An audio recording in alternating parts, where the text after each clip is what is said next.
Tonight, a major embarrassment for the president. I think I messed up. I screwed up. Tom Daschle becomes the third high-profile nominee forced to drop out over ethics questions. I don't want my administration to be sending a message that there are two sets of rules.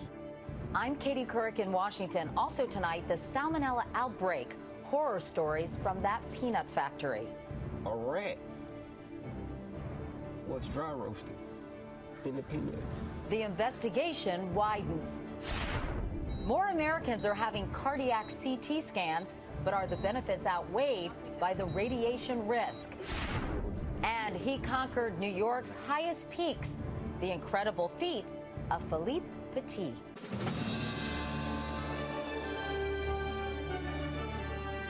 This is the CBS Evening News with Katie Couric reporting tonight from Washington. Good evening, everyone. It was a blunt and candid admission today by the President of the United States. Barack Obama said, quote, "I messed up." Tom Daschle, his choice to head up the Department of Health and Human Services and the point man for reforming health care, was forced to withdraw his nomination over his failure to pay some of his taxes. Our chief White House correspondent Chip Reid reports on what had to be the toughest day yet for the new administration.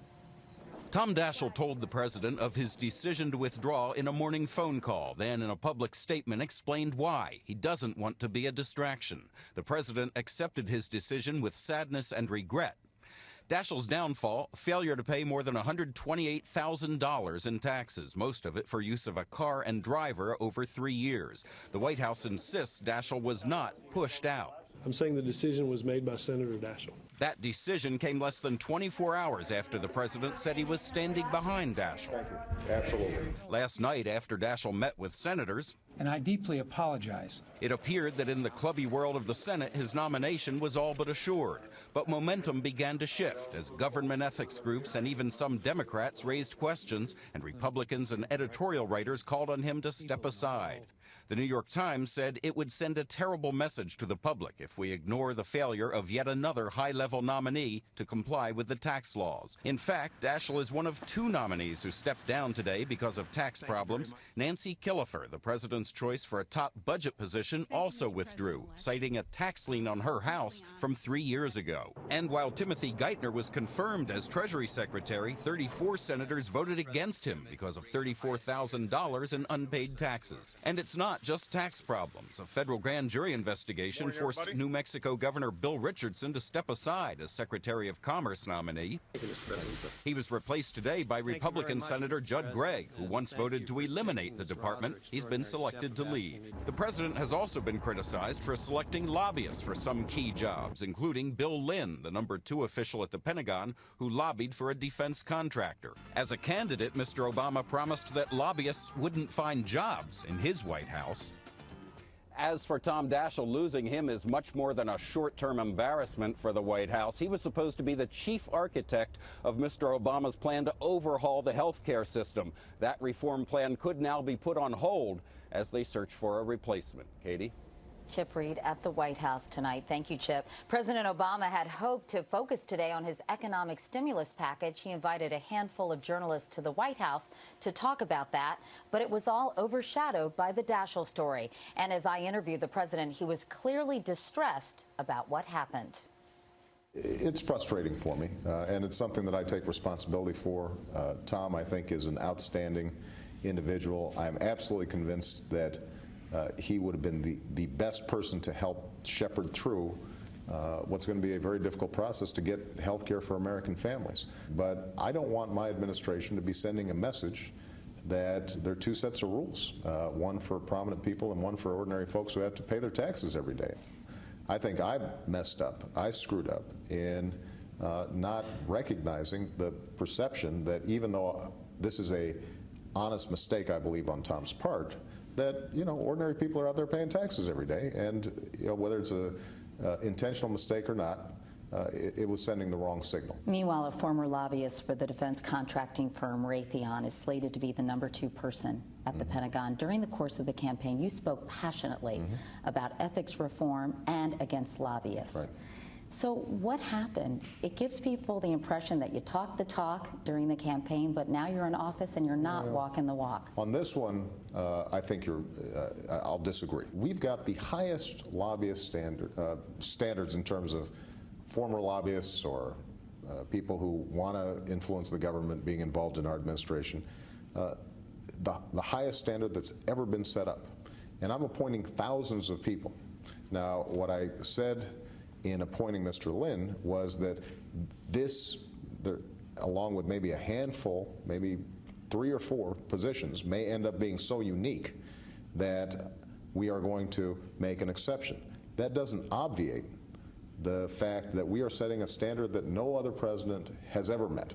And it's the right standard. Let's talk about the stimulus package, which I think is what you really wanted to focus on today. Well, this is the problem when you make these self-inflicted wounds. You end up being distracted from really the people's business. You met last night here at the White House with the Democratic leadership of the House and Senate, and word has it you were pretty blunt with them. What did you tell them?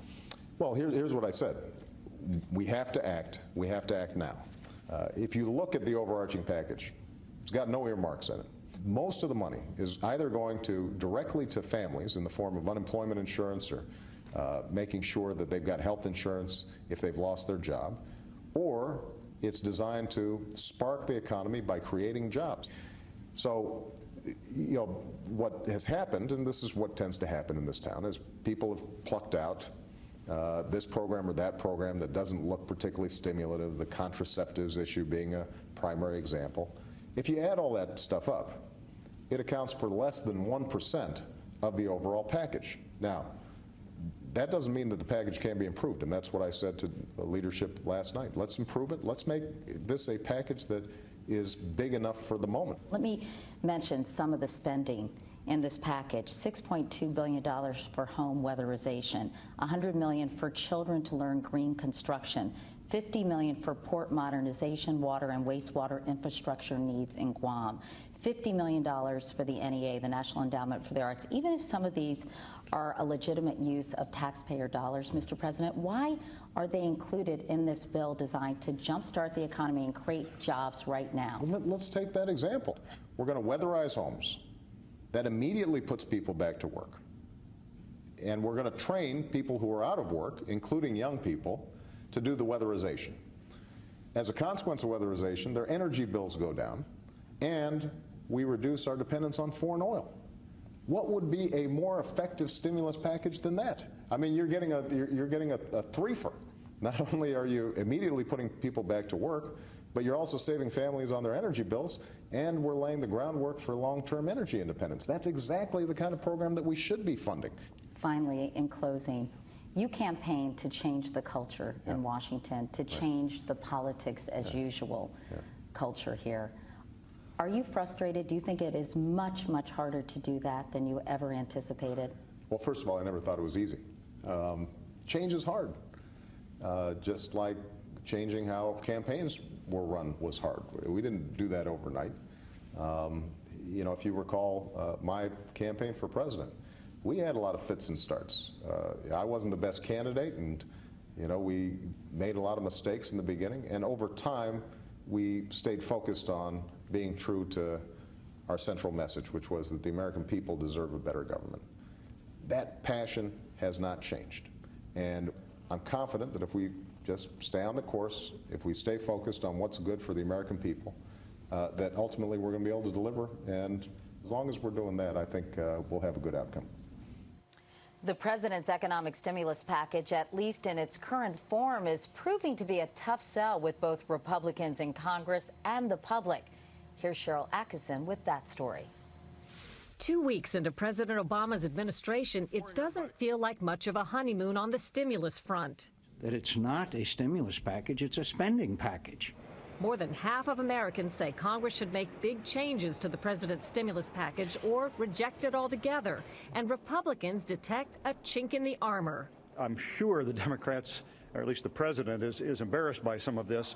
All sides now agree the president's stimulus bill won't survive its original form, passed last week by House Democrats. A bill that, depending on how you see it, would create 3 million jobs or serve to fulfill a long wish list of a Democratic social agenda.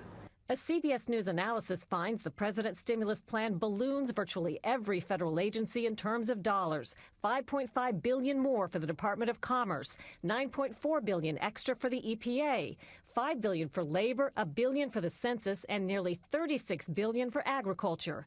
And what about HHS, the agency Tom Daschle would have headed? $21 billion, including huge pots of money to be handed out at the discretion of the HHS secretary. $400 million for research, $60 million for environmental health, $50 million for injury prevention, and more, all at the secretary's discretion. The price tag is prompting Republicans to reach for new ways to express numbers that defy imagination. If you took $100 bills and wrapped them around the Earth at the equator, it would go around the Earth almost 39 times. The president has been friendly enough, inviting some Republicans to cocktails, a Super Bowl party, even going to meet them on their own turf in the Capitol. But the charm offensive hasn't risen above the political reality. Republicans were shut out of creating what's become the largest spending package probably ever in the history of the world.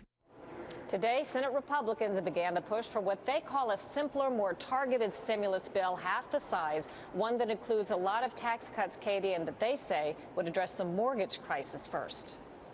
Okay, Cheryl Atkinson. Cheryl, thanks very much. The president, meanwhile, wants to limit pay for executives whose companies take taxpayer bailout money.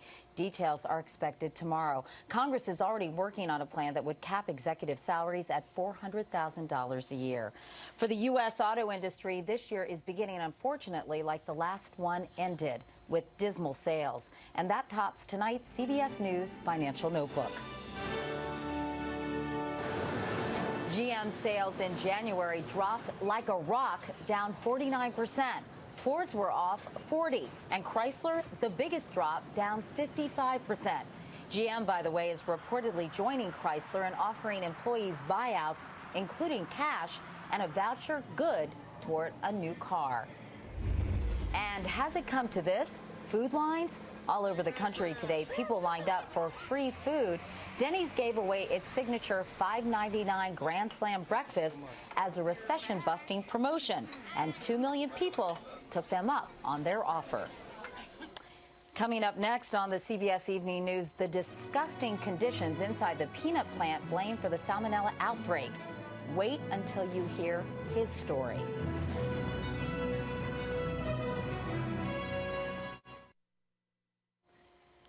Federal prosecutors said today they've captured the man who sent threatening letters containing suspicious powder to banks and federal offices. Richard Goyette was arrested in New Mexico last night. He's accused of mailing 65 of those letters last fall, setting off an anthrax scare. The powder inside was most likely chalk dust. Prosecutors say Goyette was angry about losing $60,000 in a bank failure.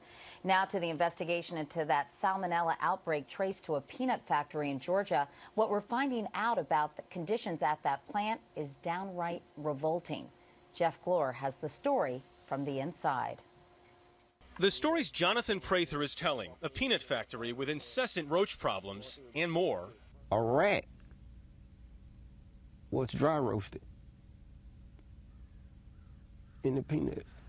Are sensational to hear, and further disturbing news for his former employer, the Peanut Corporation of America, or PCA, now at the center of a salmonella outbreak and a federal criminal investigation. On the heels of this Blakely, Georgia plant being shut down, there is word another PCA plant is getting attention.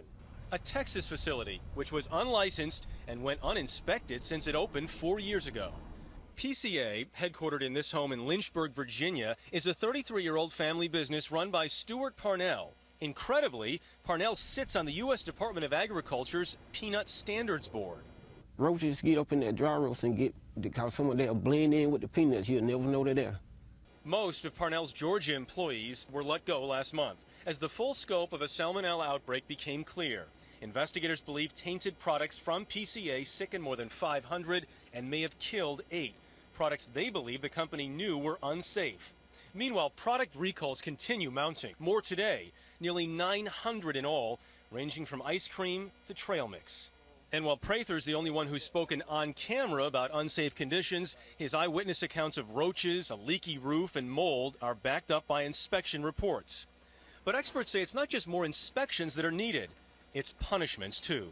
We have to get the expectation out to the private sector that when these kinds of things happen, it may not only cost them financially, but also with prison time. Because if not, they say it's not a question of if the next outbreak happens, but when. Jeff Glor, CBS News, Blakely, Georgia.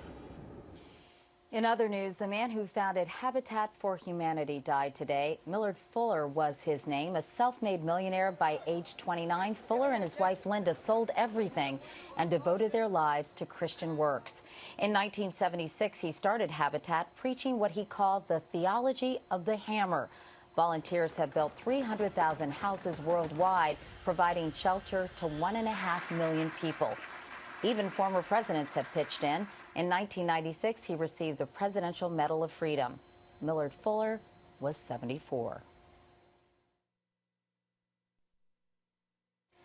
More Americans than ever are going in for a CT scan of their heart, but new questions are being raised tonight about their safety. Nearly 3 million of us are likely to have the test this year. In the past 2 years, the number of CT scanners in use has tripled. Dr. John LaPook has more in tonight's Eye on Your Health. Paulette Caballero's father died of a heart attack. So when she had an abnormal cardiogram, her doctor wanted to know if she was headed in the same direction. My cardiologist recommended that I do the CT scan. The cardiac CT scan, about $800, gives doctors clear 3D images of the coronary arteries without having to do invasive angiography. But the test exposes patients to potentially harmful radiation. Exactly how much has been unclear, prompting an international study with a surprising result. We found that the scanner output varied approximately 6-fold between the different imaging sites. On average, patients are getting radiation equal to about 600 chest x-rays. One reason for the wide variation, not every site is taking steps to reduce the radiation dose. The lesson? Educating the medical community what they can and must do to decrease the radiation dose from the tests that they perform. What are the radiation risks of this test? The primary radiation risks are the possibility of developing lung cancer or breast cancer at some point subsequent to the test. The government doesn't regulate the amount of radiation you get during one of these cardiac CT scans, and the amount of radiation you get can vary widely. It's up to your referring doctor to estimate what dose you'll be getting. With CT scans accounting for almost half of medical radiation, the American Heart Association yesterday cautioned physicians to carefully balance the risks and the benefits. Every CT that we do in a patient that has very low risk and no symptoms, that's probably one too many. Caballero's heart scan was normal. But everything was clear, and I'm happy about that. She's also happy that her scan was low dose, a goal that's yet to be realized everywhere. Dr. John LaPook, CBS News, New York. There was a mid-air scare today in Denver. A bird struck a United Airlines jetliner that had just taken off for San Francisco. The 757 lost one of its 2 engines, but was able to turn around and land safely back in Denver. 151 people were on board. No one was hurt. Still ahead, skipping along the skyline all the way to the Oscars. And finally tonight, ever wonder what it would be like to walk in the clouds? One man came as close as anyone to doing that. As Anthony Mason reports, more than 3 decades later, his story is just as thrilling as ever and maybe even Oscar-worthy. There is somebody out there in a tightrope walk right at the tippy top.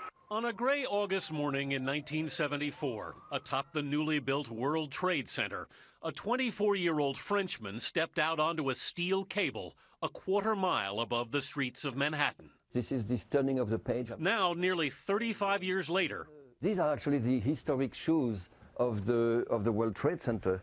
These are the one that I actually, you see the mark of the cable here. The story of Philippe Petit's clandestine quest, the 6 years he plotted to sneak into the Twin Towers, has become an award-winning film. And this month, Man on Wire is up for an Oscar for Best Documentary. And death is very close. Petit says even he was on the edge of his seat watching it. I'm thinking, is he going to make it? And I am like, you know, my palms are sweaty. And then I realize, okay, I'm the guy, I'm here. In 45 minutes on the wire that morning, he crossed the 140 feet between the Twin Towers 8 times before police coaxed him off. For me, I was not gambling my life. I was doing something much more beautiful. I was carrying my life across. Petit, who started as a Paris street juggler, later walked across the city of Frankfurt and between Paris's Palais de Chaillot and the Eiffel Tower. Now nearly 60, he still trains 3 hours a day at his home near Woodstock, New York. This cable is actually a piece of the actual cable I was walking on between the Twin Towers. He's not only walking across that tightrope, but he's also occasionally sitting down. Can you still imagine it now that they're not there? They are there. They are there. Those towers, to me, they were alive. They were almost human. They breathed. They moved. They allow me to pass. They smile when I walk. And I still see them there, and they are in my heart, of course. Anthony Mason, CBS News, New York. And that is the CBS Evening News for tonight. With thanks to the Jones Day Law Firm for this view of the Capitol, I'm Katie Couric in Washington. Thank you for watching. I'll see you tomorrow from New York. Good night.